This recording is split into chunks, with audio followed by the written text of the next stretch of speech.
1 Timothy 6:6. Godliness with contentment is great gain. Napakalaking kapakinabangan kung tayo ay marunong makontento sa buhay. Pero napakalaki namang kalugihan at kawalan kung hindi tayo kontento. Kung tayo ay laging may hinahangad at parang laging kulang. Happiness is contentment. Father, we thank you that you are God that can make us contented in our lives. We thank you, Father, that you give us what we need, and many times you even give us what we want. We commit to you our time right now. Nawa, Panginoon, kayo po ang siyang maging tagapangaral. Ang aming puso ay punuin nyo na inyong karunungan at maging baon namin sa pang-araw-araw na buhay ang mga karunungan, kaliwanagan na ibabahagi nyo sa amin ngayon. We want you, Father, to be our speaker, our leader, our healer. In the name of Jesus, your Son, we pray with thanksgiving. Gaano tayo kakontento sa buhay? Halimbawa, nag-grade tayo sa sarili natin, 1 to 10. 10 being the highest. Gaano tayo kakontento? Contentment is happiness. At pag hindi po tayo marunong makontento, kahit anong mangyari, hindi tayo sasaya. Because of discontentment and because of unquenched desires, because of never-ending wants, people get into a lot of trouble. James 4:1, what causes fights and quarrels among you? And if it's among you, it means in your group, but among you can also mean within you, among your members, among your thoughts. Don't they come from your desires that battle within you? So if there's a group and there's many things that they want, pwede sila mag-away-away, pwede sila magkaroon ng conflict. Pero kahit isang tao sa sarili niya lang, pwede siya magdalawang loob. Pwede siyang malito. Pwede siyang mahati dahil din sa kanyang mga desires. Meron kang isang gustong bagay, pagkatas alam mo, masama yun. Pero hahangarin mo pa rin, mahahati ang iyong loob. Merong ginagawa yung masama, makuha lang yung gusto. Meron namang nagtitiis siyang hindi kunin yung gusto, pero masama loob niya. Bagamat ayaw niya kasing gumawa ng masama. Yung mga desires, nakakahati ng loob. James 4:2, you desire but do not have, so you kill. And it could mean you kill others, you kill other people, or you kill yourself. You kill a part of you. Because of the desire, sometimes we kill our true love or true loves. Gustong-gusto mo halimbawang maging isang ganitong artist o isang ganitong profesyon pero walang pera masyado doon. So dahil sa yung desire o desire ng mga tao may impluwensya sa iyo, uudyok ang kanila doon ka sa mas mapera at trabaho, pero hindi naman talaga yun ang love mo. So you kill your love. You kill your loves. Meron pa nga yung tunay na pag-ibig nila, romantic love at tinatalikuran para ang samahan yung mapera. O yung mas may potential na maging mapera. Nakakahati ng puso yung mga desires. You can kill your core values. Pwedeng yung mga pinaniniwalaan natin, pinaninindigan ng mga mahahalagang paniniwala, pwedeng matalikuran yan sa paghahabol natin ng mga bagay na gusto natin makamit. And you can kill your selfhood, your identity. To say no to yourself, to what you really are, to what you really want, because there is something that you desire that could not be had if you would remain to be your true self. To continue with James 4:2, you covet but you cannot get what you want. So you quarrel and fight. And that quarrel and fight can be within. Sa loob, you fight your soul. And there are even people who sell their souls para lamang meron silang makuhang ganansya na pinahahalagahan nila. You do not have because you do not ask God. This is a very loaded statement from James. Sabi niya, wala ka kasi hindi ka humihingi sa Diyos. But to ask is not only verbal. Well, it is verbal. To ask and asking is also action. Halimbawa, you ask for fruit, plant. Ngayon, kung nagtatanim ka, hindi ka nagdadasal ng sinasabi ng salita, nagdadasal ka rin nun. Kasi yung kilos mo, dasal eh. Nag-aaral ka para ka pumasa sa exam, hindi ka nagpe-pray, papasahin niyo po ako, Lord. Pero nag-aaral ka, kinokondisyon mo ang sarili mo, your action is prayer. Isang malaking kamalian na isipin ang prayer, yun lang inuusal ng bibig. Kaya pagka sinabi na you do not have because you do not ask God, it could also mean you do not have because by your action, you are not really asking. Gustong-gusto po namin magkasundo mag-asawa, pero ano yung action nyo? hindi nyo pinipigilan yung mga galit, nagpapataasan kayo ng pride, di, akala nyo lang gusto nyo. Pray ka ng pray, gandahan nyo po ang samahan namin mag-asawa. Pero yung action mo, hindi. And of course, action speaks louder than words. So, they say. James 2:17, faith by itself, if it is not accompanied by action, is dead. So, action is prayer. Action is the true expression of your faith. At napakahalaga na humihingi ka talaga sa Diyos ng gusto mo by action. James 4:3-5, when you ask, sabi, you do not have because you do not ask. But when you ask, you do not receive because you ask with wrong motives, that you may spend what you get on your pleasures. O nandun na ako, humihingi kayo, pero ba't hindi pa rin kayo tumatanggap? Kasi mali ang inyong mga motibo. You spend it on your pleasures. Now, it is not outrightly wrong to have pleasures and to want things to satisfy your pleasures. Pero ito yung mga pleasure lang na mababaw, pero kalaban ng mas malalim na mahalagang pleasure. Maybe the pleasure of your body against the pleasure of your spirit. Kaya merong mali na hindi talaga mali siya kasi mali lang siya dahil merong mas tama sanang mapili. Pero ang pinipili ay yung less right and less correct. So kahit may words and deeds, kung mali ang motibo, wala pa rin nangyayari.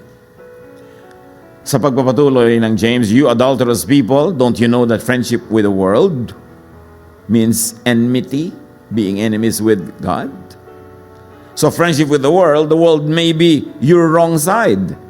And friendship with God could be your right side, correct side, because within us, maraming halo-halong values. There's a dark side in each one of us. And there's the beautiful light side. So nahahati ang tao at ang humahati sa kanya madalas yung kanyang mga desires. Or do you think, Scripture says without reason, that He jealously longs for the Spirit He has caused to dwell in us? Binabantayan, minamahal ng Diyos yung Espiritong itinanim niya at ibinigay sa atin. Kaya gusto ng Diyos, buo tayo, hindi hati. Ang gusto niya yung Espiritu natin, hindi hati, kundi buo. Buo ang loob, buo ang isip, buo ang pananalig. The world here could be the destructive desire and greed, or anyone or anything that negates the Spirit, that negates peace, rest, love. Pag ginagamit yung salitang world, hindi lang yung mga flesh and mga appetites. It is anything that negates peace and rest, because heaven is also equated with peace and rest and love. So anything that negates that, can you also consider hell? Ang gusto ng Diyos, tahimik ang ating buhay, payapa ang ating loob, kaya ayaw niya na may mga panggulo. Ayaw niya na nalilibang tayo, naghahabol tayo ng mga panggulo lang sa buhay. James 4:7, submit yourselves then to God, resist the devil, and he will flee from you. Now the devil could be the technical, literal devil, but it could also be one's inner, personal demons. Lagi natin pinagbibintangan yung devil outside of us, samantalang madalas nadadaya tayo because the devil is within us. Our own ungodly, selfish, destructive desires. The devil could be our inner personal conflicts and troubles and fears and worries due to excessive want. Pag ang isang tao ay sobrang daming gusto, lalo't hindi pa tama ang panahon at hindi bagay sa kanya, yun ang mga mamunting mga demonito na gumugulo sa kanyang buhay. Estudyante ka, nag-aaral ka, anong goal mo makatapos? Tapos ang dami yung ibang desire. Gusto mo maglakwatsa, gusto mo ubusin ng mga pera mo sa gadgets, gusto mo puro love life, puro lakwatsa. Yun ang mga demonyitong gumugulo sa buhay mo. Nahahati ka tuloy, papasok ba ako ngayon o hindi? Mag-aaral ba ako o mag-computer? Nakakahati. Ganon din sa mga mag-asawa. May asawa ka na, tahimik na dapat ang buhay mo. Tapos ginugulo mo pa ang mga sarili mo sa dumadaang mga kakit-akit. Ang pagulo yun. Dahil nahahati ka, anything na humahati sa'yo, mahirap i-maintain. The Chinese have a saying, if you run after two ducks, you will catch neither. May nakakita na ba kayo na dalawang bibi ang hinabol, magkaiba yung direksyon ng bibi, nahuli niya pareho ng sabay? No. Mawawala yung isa. Kaya pagka namimili ka, may iniisip ka, isipin mo, alin talaga ang mahalaga? Alin talaga yung mas gusto ng Diyos para sa akin? Alin yung magdadala ng katahimikan at kapayapaan? Because heaven is peace. Heaven is restfulness of the Spirit. James 4:8, come near to God and He will come near to you. Wash your hands, you sinners, and purify your hearts, you double-minded. You see? Dito talaga nilinaw, you're double-minded, you're conflicted, you're divided within. Dapat hindi nagdadalawang isip. Ang nagdadalawang isip, pabago-bago ng isip, ay huwag umasang may mapapala mula sa Panginoon. The more want, the more lack. Yun ang kabalintunaan. That's the irony of it all. Mas marami kang gusto, mas feeling kulang ka. Ecclesiastes 5:10-11, whoever loves money never has enough. Whoever loves wealth is never satisfied with their income. Totoo yan. Pag sobrang hilig mo sa pera, kahit ang daming pera, kulang. Laging kulang. Laging kulang, kahit ang dami. As goods increase, so do those who consume them. Sabi mo, ako, madagdagan lang ang sweldo natin, magkaroon tayong doubling income, masaya na tayo. No. Pag dumami ang pera mo, dadami din ang gagastan yan. Mga kamag-anak mong dating nakalimutan ka na, ngayong marami ka ng pera, lagi ka naalala, siyempre. Nung namamasukan ka lang sa isang gilid-gilid dyan, walang nakakaalala sa'yo. Nung naka-broadcast mo, uy, maraming dollars, ganyan. Maaalala ka. Sabi, as goods increase, so do those who consume them. At hindi lang yon other people. Meron ding other desires. Kasi, uy, nagkapera tayo, pwede na tayong maghulog ng lupa sa malayong lugar. Ma-afford na natin yon. Pero siyempre, pag may lupa na, lalagyan na ng bahay, kaya may bahay na tayo. Nagkabahay ka ngayon, kaya may kotse ka kasi medyo malayo eh. Di ba? Yung kotse mo ngayon, kailangan lalagyan ng mga mugs, mga ganito. Dumadami ang gagastusin pag nagkakapera.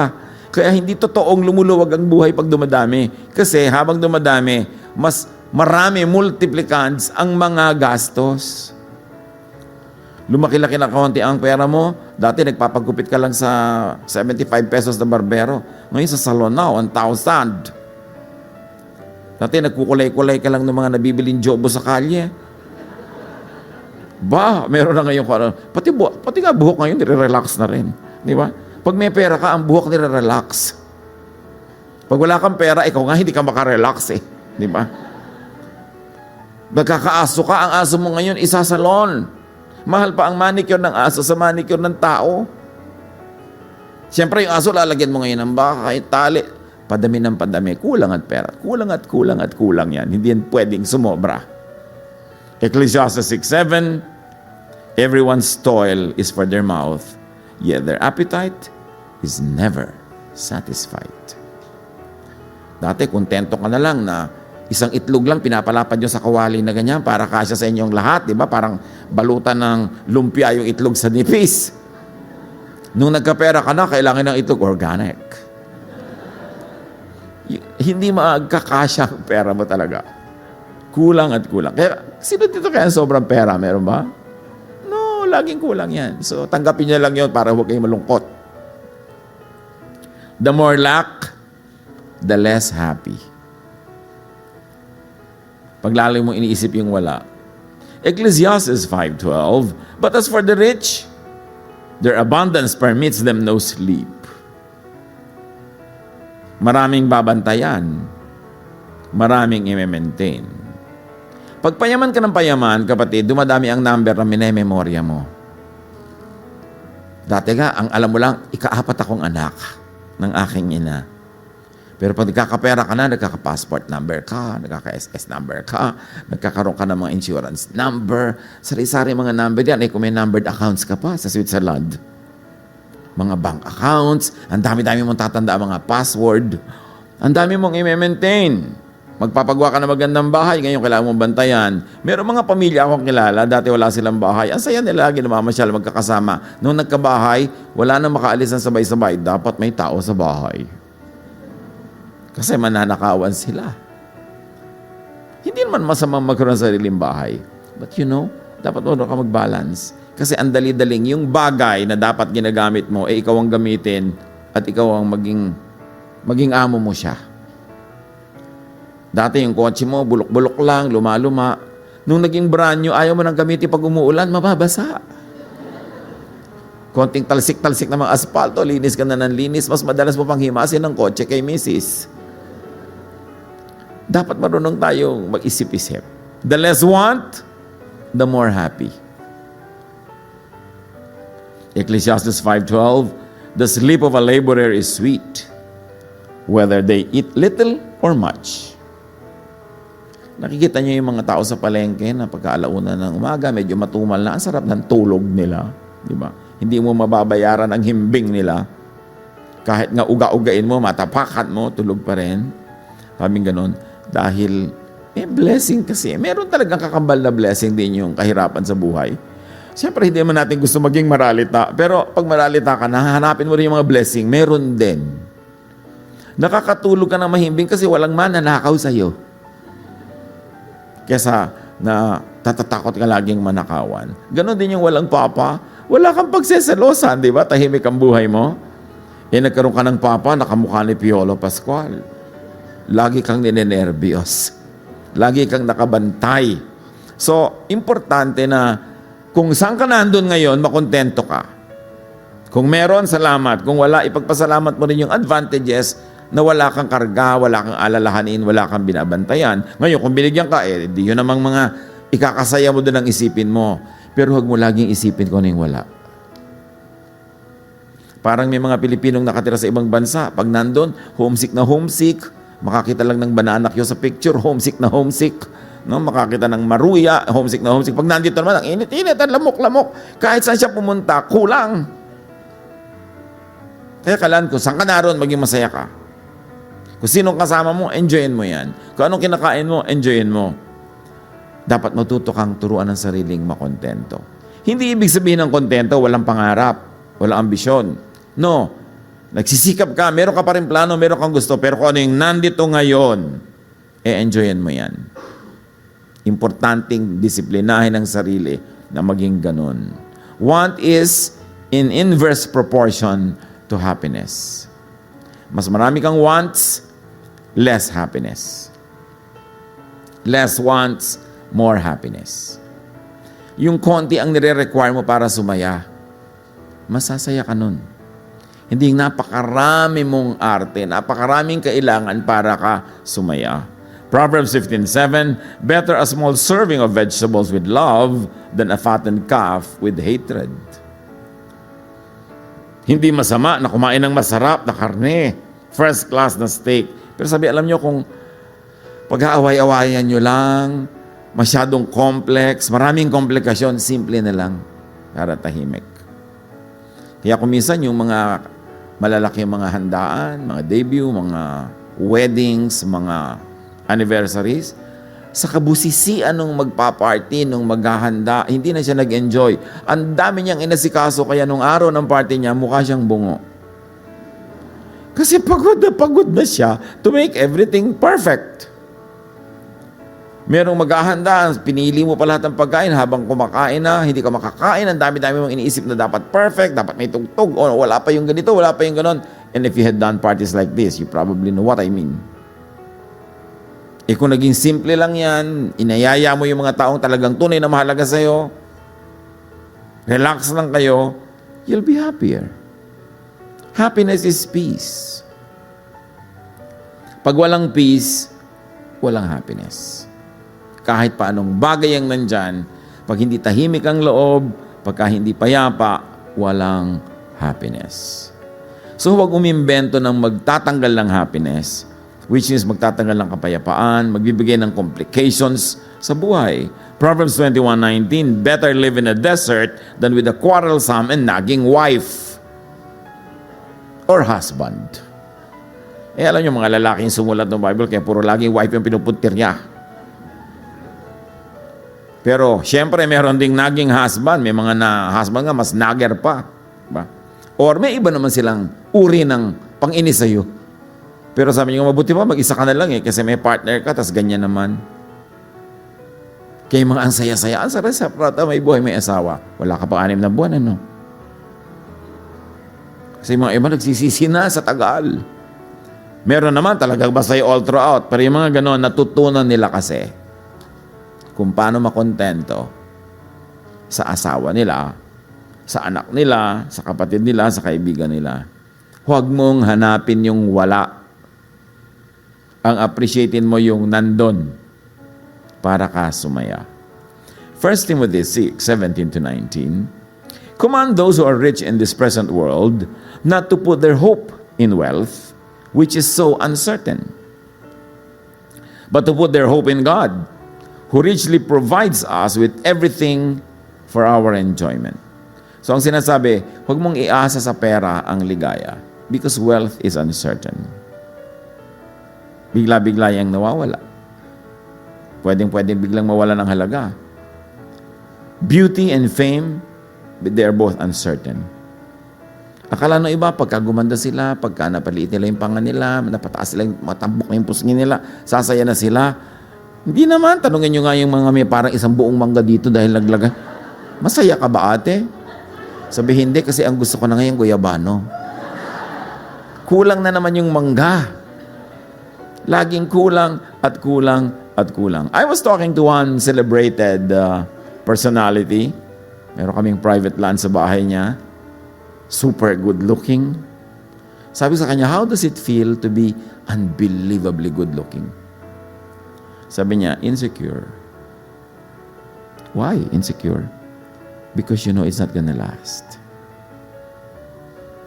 Hindi ko sukat akalain na maririnig ko sa bibig niya yun. Everybody on this planet wants to be like this person.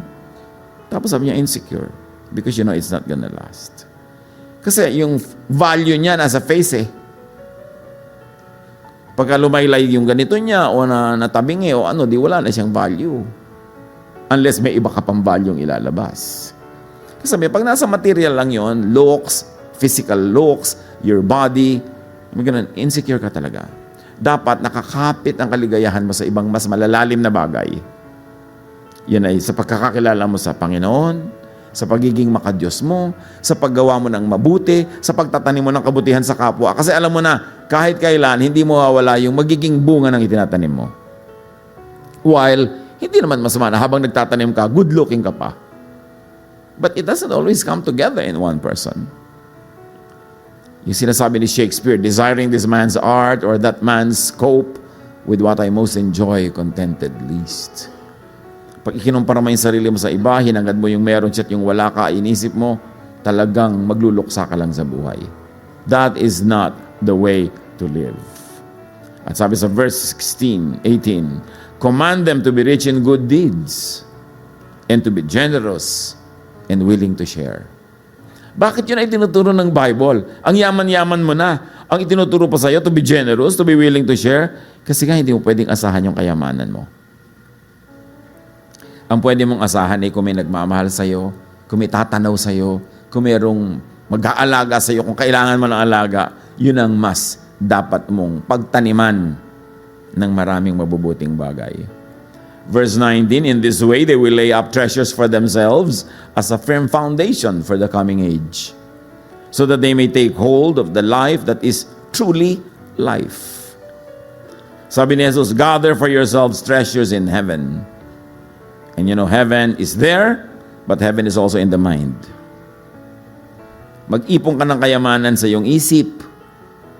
At ang kayamanan ng isip ay peace of mind. Kaya yaman-yaman ng tao na may peace of mind. Kasi kahit matigas yung hinihiga niya, masarap ang tulog. Kahit simpleng kinakain, may gana. May peace of mind kasi. Yun ang tunay na kayamanan. So huwag mong ipagpalit yung kayamanan ng mind, which is your treasure in your heaven, sa mga bagay na pera nga, maganda nga, kaakit-akit nga, pero ang dadalhin sa buhay mo, gulo. Ang dadalhin sa buhay mo, pag-aalala, kainggitan ka. Isa yan sa mga pinakamahirap na mangyari, mga kapatid, makainggitan. Kasi ang naiinggit sa'yo, gagawin lahat para kasirain eh. Kaya huwag kayong manginggit. Kung kainggit-inggit ang buhay nyo, manahimik kayo dyan. Huwag nyo nang ibalandra sa mga tao because you will only attract negative attention, you will only attract destructive attention. Yung mga, bakit po kaya ang mga halos ang dami-dami mga kumare, sila yung nagiging kerida ng asawa? Kwento ka ng kwento sa kumare mo kung gaano kabait ang asawa mo, kung gaano siya kagwapo, kung gaano siya kagaling humimas. Di natural, curious yung kumare mo. Manahimik ka. Kung nakakainggit ang iyong married life, manahimik ka. Pag may nainggit sa'yo, aagawan ka. O kaya, sisirain kayo. Be wise. Be quiet. What is important is to be peaceful. Not to be envied. What is more important is to be loved. To be cared for. To be admired because of your character, not because of your possessions. So this is happiness. True life, heaven, is really peace and happiness. Hindi mo kailangang sumakabilang buhay para magkaroon ng heaven. Pag tahimik ang iyong isip, heaven yon. Kayo, na mga nakaranas ng mabagabag, maligalig, magkaroon ng pagkarami-raming problema, alam niyo ibig ko sabihin, heaven, yung peaceful life. Yung tahimik. Yung walang nangahabol sa iyo at wala kang kailangang habulin, hindi kailangan magtago at hindi ka pinagtataguan kasi tahimik, heaven yon. Huwag niyong ipagpapalit yon sa mga bagay na makinang, maningning, maingay. Dapat tahimik ang buhay. Proverbs 10:22, the blessing of the Lord brings wealth without painful toil for it. And that blessing is spiritual. Spiritual blessing doesn't always have to mean devoid of material blessing. Pwedeng sabayan eh. And a godly person can keep that. A godly person can become rich materially and still rich spiritually. Pero napakalaking balancing act yun. Napakalaking laging pagpapaalala sa sarili kung ano ang tama at anong hindi tama. Anong kailangan at anong hindi kailangan sa buhay. So invest. Hope in godliness, in good deeds, in planting good. Because that is your preparation. Sa sinasabing, lay up for yourselves treasures in heaven. Hindi lang yun paggawa ng mabuti dito para umani ka ng gantimpala sa kabilang buhay, kundi para umani ka ng gantimpala sa buhay na ito in terms of peace. In terms of a quiet life. Peace is contentment. Contentment is happiness. It takes peace to be happy. Huwag kayong papasok sa mga relasyong magulo. Business transactions na magulo. Huwag makipag-business partner sa magulo. Kasi walang peace yun, walang happiness. Hell on earth. Trouble in the mind ang magiging bunga niyan. Psalm 131, 1-2, I do not concern myself with great matters or things too wonderful for me. Hindi naman ibig sabihin wala ako ambisyong mag-isip, wala ako ambisyong rumunong. Ang sinasabi lang niya, kung ano lang yung kaya ko, yun lang talagang kinakaya ko. Kung ano yung load ko, ano yung load limit, hanggang doon ako, yun ang design sa akin, hindi ko hahangaring lumampas kung paano ako nilikha ng Diyos. But I have calmed and quieted myself. This is a great person. Yung ang kaya, sarili niya ay napapataya, tahimik, napapapayapa niya, ang galing ng taong ito. A really strong person is a person who can be calm and quiet in the face of all anxieties, in the face of all vexations, in the face of all temptations to be angry and to do it the way of the world. Iba dapat ang composure, iba ang behavior nung malalim ang hawak at kapit sa Diyos. Matthew 6:25, Jesus says, therefore I tell you, do not worry about your life, what you will eat or drink, or about your body, what you will wear. Is not life more than food, and the body more than clothes? Nilinaw na niya, this is much more to life. Hindi lang yan pagkain, hindi lang yan damit. Kumakain ka lang para mabuhay, pero hindi ka nabubuhay para kumain. Nagdadamit ka lang para mabuhay, hindi ka ginawin. Tulad ngayon, giniginaw kayo dyan. Magdala kayo ng kumot, magdala kayo ng jacket next time. So, nagbibihis ka lang para ka mabuhay, pero hindi ka nabubuhay para magbihis. Hindi yung, Mami, isang linggo na po tayong walang ulam. Bumili ko ng bagong damit, anak, magtiis kayo, ha? Yung inuna na yung mga ganon kaysa sa mga bagay na masigit na kailangan at nagbibigay ng kasiyahan sa mga mahal natin sa buhay. Sabi ganon, hindi lang damit, hindi lang pagkain. Although kung bine-bless ka na peaceful na yung buhay mo, may maganda ka pang damit, pagkain ka pa, di double blessing, salamat.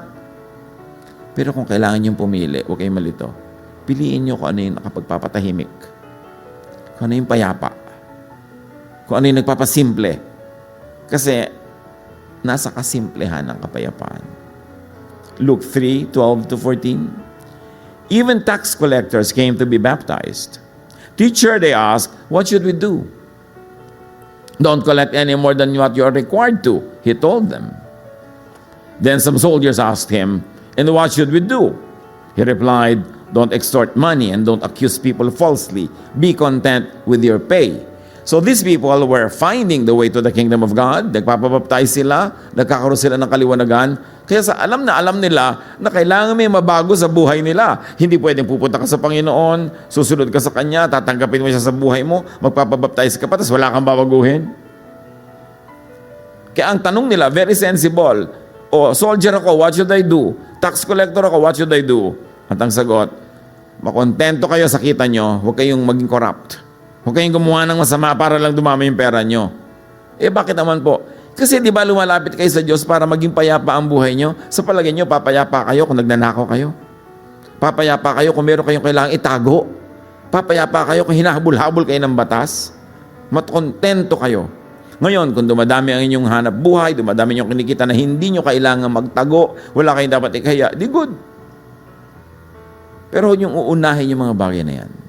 Pag idinagdag sa inyo, kaya nga sabi, and this will be added to you. Dinadagdag naman, pero hindi yun ang main thing. Dagdag lang yan pag naisipan ng Diyos at nakita niyang marapat idagdag. The quest for peace, for serenity, and for happiness and meaning should not be in things. Yan ngayon ang nakakabahala. Kasi ang mga batang lumalaki ngayon, na-equate nila yung pag-ibig ng magulang sa dami ng ibinibigay sa kanilang laruan, sa dami ng binibiling damit, kung gaano kamahal na school ang pinagpapasukan sa kanila. Na-equate ng mga bata ang pagmamahal sa pera. Na kailangan pag naisipan nila to, mabili. Kailangan, laging meron ito at meron nun, money and possessions. Hindi nyo ba napapansin? Yung mga bata ang lumaki sa hirap na halos walang kinain kundi kahoy kahit hindi sila anay, mas mapagmahal pa sa magulang. Yung mga batang halos ay hirap at ang pinagsamahan nila ng magulang ay hirap, mga mapagmahal sa magulang. Tapos yung mga lumaki sa layaw, mga karamihan mga suwail, kasi na-equate mo mali, baligtad. Huwag niyong isalalay ang inyong kaligayahan sa things. Tulad sa ating lipunan ngayon, napakaraming OFW, di siyempre sa bakasyon lang makakasama ang anak, isang buwan o ilang linggo lang. So kahit na nagmamaktol yung bata, kahit anong behavior, hindi na pinapagalitan, hindi na pinapalo dahil baka lumaloob sa akin, nandito lang ako, sandali lang. So lahat ay pabili, binibili. Anong klaseng generation ang nire-raise up natin? Mga tao na ine-equate nila na ang pag-ibig ng magulang ay nadadaan sa suhol. Nadadaan sa walang habas sa pagsabi ng yes. Kaya mga magulang, kamahalan anak, ano po ang gusto ninyo? Ba't di kayo magpagawa ng mga trono sa bahay nyo para sa mga mumunting bata na ito na sinasamba natin? We are creating a very, very spoiled and twisted generation. Puro things, puro gadgets.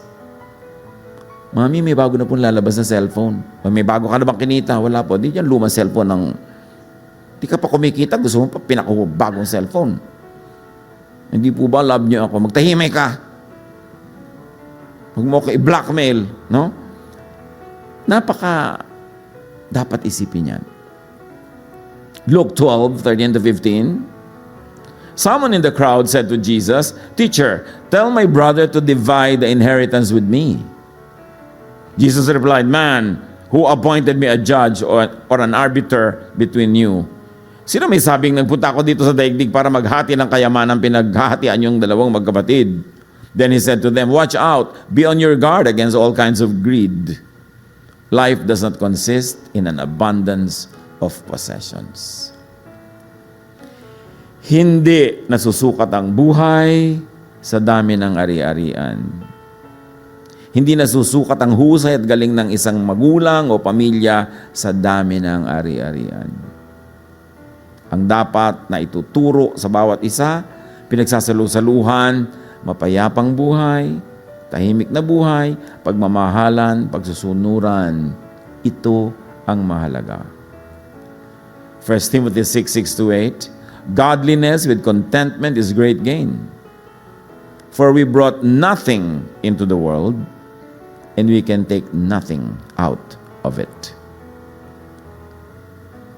Wala kang dala. Nung isilang, wala ka ring dadalin pagbalik mo doon sa kabila. So, dapat kontento ka. But if we have food and clothing, we will be content with that. Of course, up to a point, this is a figure of speech, which means, yun lang naman talaga kailangan mo eh. Food and clothing. Shelter. Pero hindi na yung what kind of shelter, what kind of food, what kind of clothing. Dapat meron ka lang kinakain at pagbusog ka kasi, dapat mong atupagin yung ibang mga bagay na talagang pinapagawa sa atin ng Diyos. Hindi inuubos mo ang sarili at ang oras para lang sa mga bagay na yan. Buy less things. Buy more experiences. May cellphone ka naman na luma, bibili ka ba ng bago o mamasyal kayo ng mga anak mo sa mga bundok ng Makiling?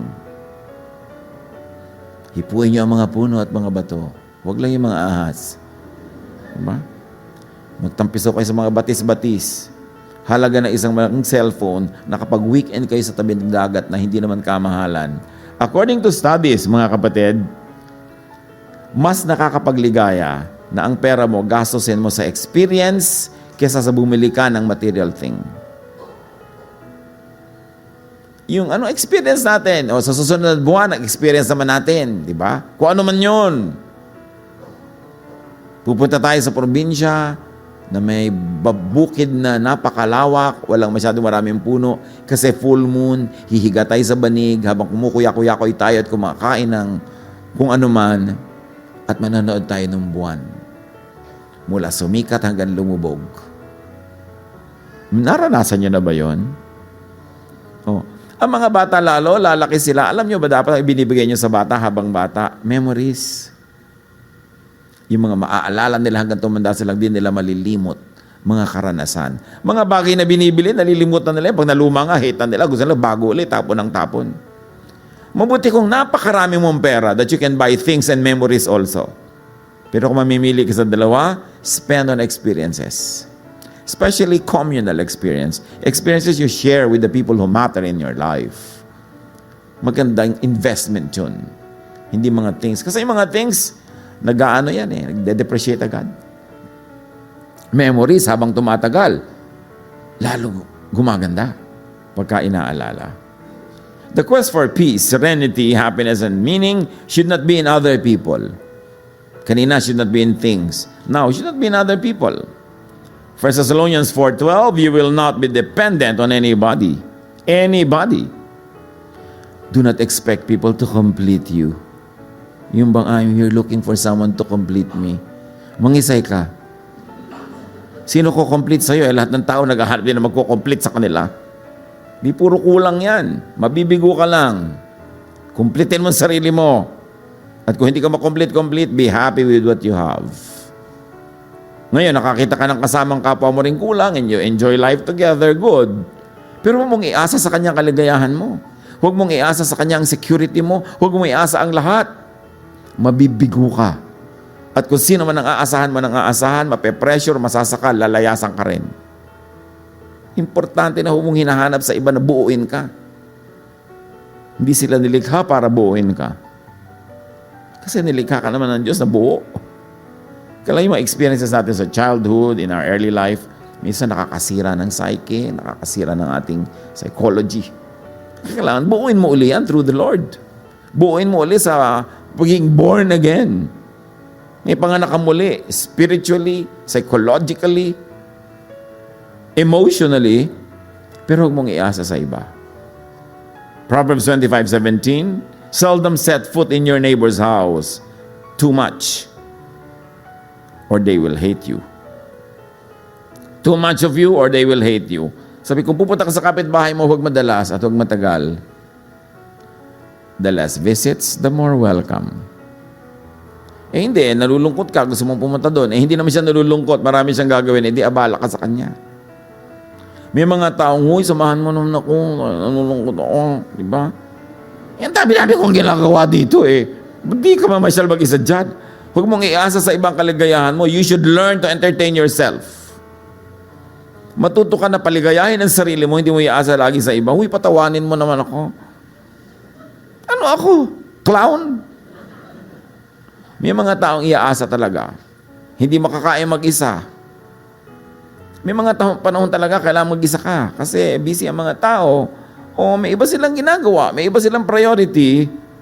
Pag lagi kang nagde-demand sa kanila, lalayuan ka lang lalo. Be contented with yourself. Proverbs 5:15, drink water from your own cistern, running water from your own well. Maraming levels of meaning ito. But I like to focus on this. Be self-sufficient. Huwag kang umasa. Hanggang kaya mo, sa simula pa lang, maghanap buhay ka, kitain mo yung gagastusin mo. Maraming mga babae, ang tanong, ano pong dapat kong gawin para maging masaya ako all my life? Well, kung kaya ng katawan mo, sikapin mo, may sarili kang kita, meron kang hanap buhay. Hindi yung nakaasa ka. Kasi mamaya, ang tawag sa'yo, eto yung housewife ko. Di ba? Housewife lang po ako. Lang, tubero ka na nga, janitor ka pa, nurse ka pa, labandera ka pa, security guard ka pa, prostitute ka pa kumisan sa asawa mo, ha? Tapos mo, housewife ka lang, pagod na pagod ka na nga, tapos wala ka sweldo. Di ba? Tapos pagkasabi po, eto yung pera ko, hahanapin pa sa'yo ng asawa mo. Pag maghihiwalay pa kayo, binabawi, pati hikaw mong plastic. Kailangan self-sufficient ka. Yun nagpapatibay sa marriage, hindi yun ang sumisira. Kasi pag self-sufficient ka, may self-meaning ka, you contribute to the relationship, you become a more interesting person. Because there are people na pagkaya-kayanan ka, kakayanin ka nga, nawawalan ng challenge, nawawalan ka ng attraction sa kanila, yun ang sumisira ng marriage. Be self-sufficient as much as possible. Ang hirap kasi kasi kung ikaw pa yung magbubuntis, ikaw pa ngayon yung manganganak, ikaw pa yung mag-aalaga ng mga bata, paano ka nga maging self-sufficient? Pero ipaglaban nyo as much as possible na meron kayo income. And you can make that at home, di ba? Marami na ngayong home-based mga hanap buhay. May importante yun na self-sufficient ka. Kasi pag umaasa ka sa tao, nakakapit ka sa kanya na parang baging, kadalasan, masasakal na rin siya sa'yo. And it makes your relationship less enjoyable and less interesting. The quest for peace and meaning should not be in conditions. Yung mga if only. Walang if only. Wala di wala. Philippians 4:11, I have learned to be content whatever the circumstances. Ecclesiastes 4:6, better one handful with tranquility than two handfuls with toil and chasing after the wind. Mabuti ng konti na lang, pero tahimik, pero ang dami nga, pero magulo. No? At matuto ka makontento kung ano man ang sitwasyon. Do not problematize every situation. Do not turn every solution into a problem. May mga taong ganun ito na nga yung solution, poproblemahin pa. Hindi na marunong makontento. Hindi na marunong sumaya. At mahirap silang kasama pag ganun. Shallow and fleeting happiness is having what you want. But a deep and lasting happiness is wanting what you have. Yes, masaya yung nakukuha mo yung gusto mo. Pero lagi ba nangyayari yon? Hindi naman. So mabuting sanayin mo ang sariling gustuhin yung nakuha mo. Kesa sa mag-isip ka pa, sana iba, sana iba. Proverbs 38:9, give me neither poverty nor riches, but give me only my daily bread. Otherwise, I may have too much and disown you and say, who is the Lord? Or I may become too poor and steal, and so dishonor the name of my God. So ang gusto niya dito, balanced life. May huwag niyo po akong sobrang payamanin dahil baka yumabang ako at pati kayo malimot ko. O huwag niyo naman ako sobrang gawin mahirap kasi magnakaw ako, di lalo namang nasira ko ang inyong pangalan. Hebrews 13:5, be content with what you have. And it means be content with what you have now. Yung now. Because God has said, never will I leave you, never will I forsake you. Yung be content doesn't mean don't have a plan for the future. Kasama pa rin yun. Pero kung anong meron ngayon? Because all you really have is now. You are not sure if you will be here in the future. Lugi ka if you don't enjoy what is now.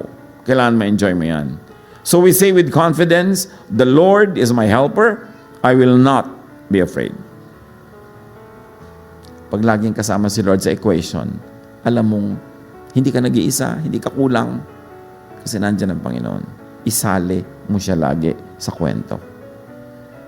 Pagka yung para po ako nag-iisa, para po akong kulang, nalilimutan mo ang Panginoon, yun lang ibig sabihin yan. Kasi lagi ang Panginoon pumupuno sa atin. Hindi niya laging binibigay ang gusto natin, pero binibigay niya ang kailangan natin. 2 Corinthians 9:8, God is able to bless you abundantly so that in all things at all times, having all that you need, you will abound in every good work. Yung pala yun. Kung sakaling binigyan ka ng sobra, pinayaman ka ng sobra, kasi ang gusto ng Panginoon, yumaman ka rin sa mabubuting gawa. May dahilan kaya ka binibigyan ng sobra. Di ba ang sabi, be content kung may pagkain ka ngayon. May suot ka ngayon, be contented. Pero sa ang dami kong pera, sobra-sobra sa pagkain ko ngayon. Sobra-sobra sa kailangan ko ngayon. Kasi gusto ng Diyos, umapaw ka sa mabubuting gawa. Kaya pag sinolo mo yon at hindi ka gumawa ng mga mabubuti, magiging trouble lang yun sa'yo. Kasi hindi ginagamit sa tama. Pero siyempre, ang daming mapupunta sa'yo nun kasi sa'yo pinagkatiwala. Pero hindi mo dapat suluhin.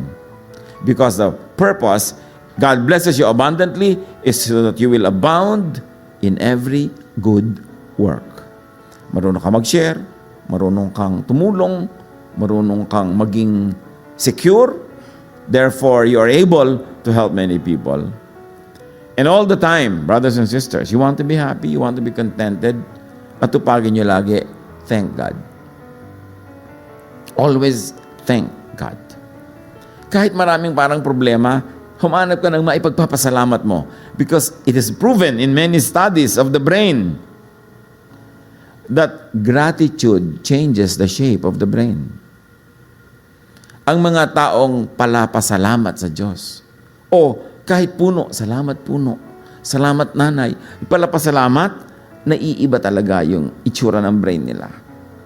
At napupwesto yung brain nila to be happy. To be contented.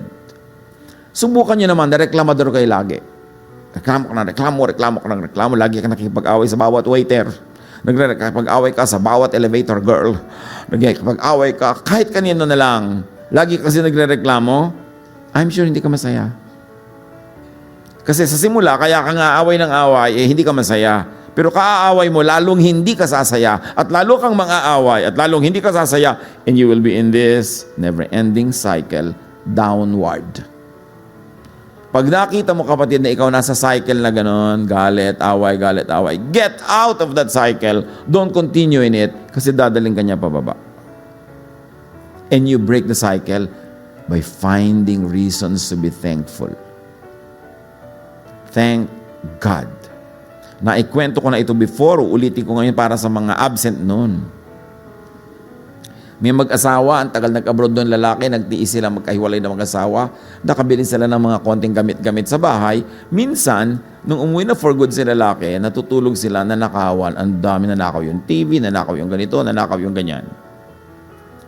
Ito namang si lalaki, napakalakas ng pananalig.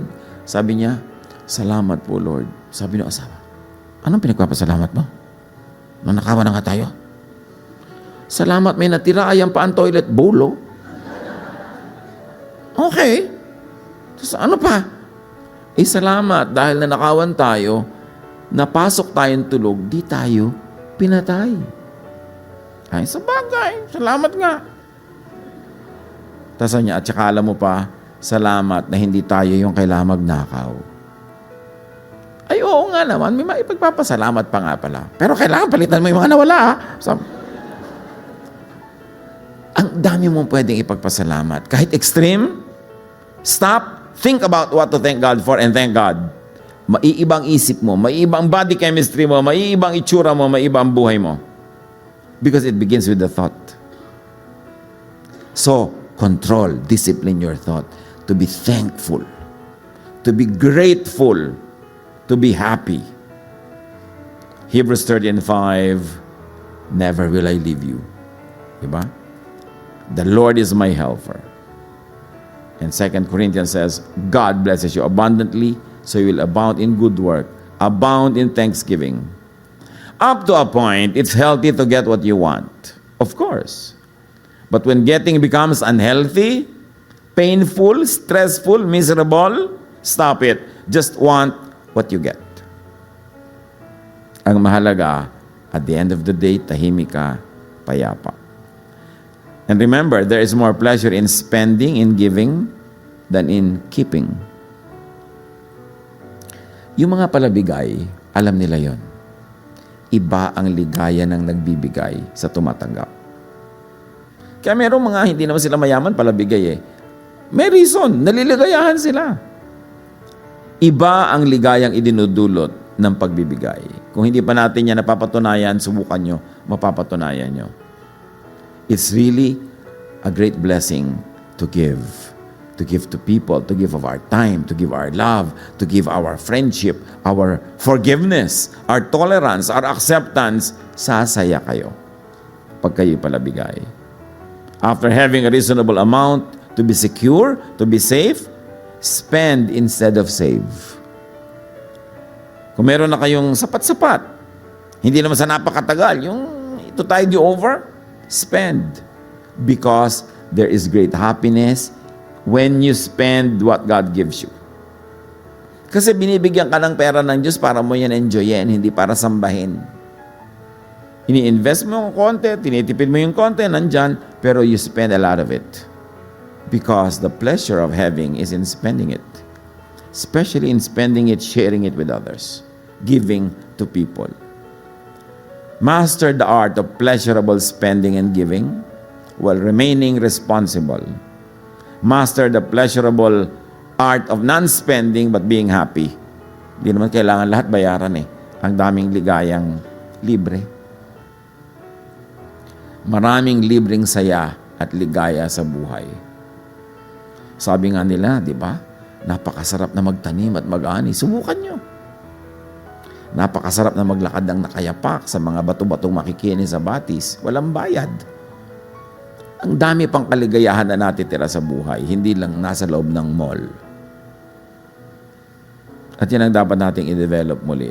Master the skill, the art, the science of being happy through contentment. Hindi happiness through having, through buying, through shopping, by having what you want. No, happiness by being contented. And contentment comes from gratitude. You thank God for what you have. And you thank God for what is not given you because God knows best. Sometimes we think we like something and it's good for us, but God knows better. Hindi intensyon ng Diyos na pagdamutan tayo. Pag meron siya hindi ibinibigay, hindi yun ang mabuti para sa atin sa oras na yun. Manalig, panghawakan yun, at mabuhay ng merong pag-ibig sa kapwa, pagbibigay, and there you will discover the path of happiness, the path of joy. Lord, thank you. Thank you that you remind us that you want us to be happy. And that happiness is not in having, but in giving. Happiness is not in wanting, but in being contented. Habang patuloy pa rin naman kami, Panginoon, na gusto namin mag-achieve na maraming bagay, may mga ambisyon, may mga magandang plano, teach us to be contented with what is right now. Not to withhold happiness from ourselves because we are always waiting for something that is not yet. Lord, thank you. Pagbulay-bulayan natin mga kapatid ang kahulugan ng mga bagay nito sa ating buhay sa ilang saglit ng pananahimik.